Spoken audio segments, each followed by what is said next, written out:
اور جب فرشتوں نے مریم سے کہا کہ مریم خدا نے تم کو برگزیدہ کیا ہے اور پاک بنایا ہے اور جہان کی عورتوں میں منتخب کیا ہے، مریم اپنے پروردگار کی فرمانبرداری کرنا اور سجدہ کرنا اور رکوع کرنے والوں کے ساتھ رکوع کرنا، اے محمد صلی اللہ علیہ وآلہ وسلم، یہ باتیں اخبار غیب میں سے ہیں جو ہم تمہارے پاس بھیجتے ہیں۔ اور جب وہ لوگ اپنے قلم بطور قرعہ ڈال رہے تھے کہ مریم کا متکفل کون بنے، تو تم ان کے پاس نہیں تھے، اور نہ اس وقت ہی ان کے پاس تھے جب وہ آپس میں جھگڑا کر رہے تھے۔ وہ وقت بھی یاد کرنے کے لائق ہے جب فرشتوں نے مریم سے کہا کہ مریم خدا تم کو اپنی طرف سے ایک فیض کی بشارت دیتا ہے جس کا نام مسیح اور مشہور عیسیٰ ابن مریم ہوگا، اور جو دنیا اور آخرت میں باآبرو اور خدا کے خاصوں میں سے ہوگا، اور ماں کی گود میں اور بڑی عمر کا ہو کر دونوں حالتوں میں لوگوں سے یکساں گفتگو کرے گا اور نیکوکاروں میں ہوگا۔ مریم نے کہا، پروردگار میرے ہاں بچہ کیوں کر ہوگا کہ کسی انسان نے مجھے ہاتھ تک تو لگایا نہیں؟ فرمایا کہ خدا اسی طرح جو چاہتا ہے پیدا کرتا ہے، جب وہ کوئی کام کرنا چاہتا ہے تو ارشاد فرما دیتا ہے کہ ہو جا،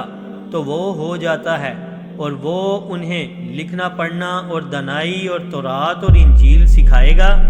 اور عیسیٰ بنی اسرائیل کی طرف پیغمبر ہو کر جائیں گے اور کہیں گے کہ میں تمہارے پروردگار کی طرف سے نشانی لے کر آیا ہوں، وہ یہ کہ تمہارے سامنے مٹی کی مورت بشکل پرند بناتا ہوں، پھر اس میں پھونک مارتا ہوں تو وہ خدا کے حکم سے سچ مچ جانور ہو جاتا ہے، اور اندھے اور ابرص کو تندرست کر دیتا ہوں، اور خدا کے حکم سے مردے میں جان ڈال دیتا ہوں، اور جو کچھ تم کھا کر آتے ہو اور جو اپنے گھروں میں جمع کر کے رکھتے ہو سب تم کو بتا دیتا ہوں۔ اگر تم صاحب ایمان ہو تو ان باتوں میں تمہارے لیے قدرت خدا کی نشانی ہے، اور مجھ سے پہلے جو تورات نازل ہوئی تھی اس کی تصدیق بھی کرتا ہوں، اور میں اس لیے بھی آیا ہوں کہ بعض چیزیں جو تم پر حرام تھیں ان کو تمہارے لیے حلال کر دوں، اور میں تو تمہارے پروردگار کی طرف سے نشانی لے کر آیا ہوں۔ تو خدا سے ڈرو اور میرا کہا مانو، کچھ شک نہیں کہ خدا ہی میرا اور تمہارا پروردگار ہے، تو اسی کی عبادت کرو، یہی سیدھا رستہ ہے۔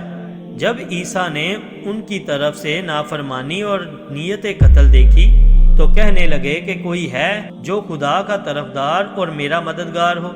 حواری بولے کہ ہم خدا کے طرفدار اور آپ کے مددگار ہیں،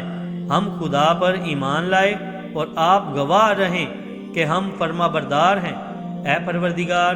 جو کتاب تو نے نازل فرمائی ہے ہم اس پر ایمان لے آئے اور تیرے پیغمبر کے متبع ہو چکے، تو ہم کو ماننے والوں میں لکھ رکھ۔ اور وہ یعنی یہود قتل عیسیٰ کے بارے میں ایک چال چلے، اور خدا بھی عیسیٰ کو بچانے کے لیے چال چلا، اور خدا خوب چال چلنے والا ہے۔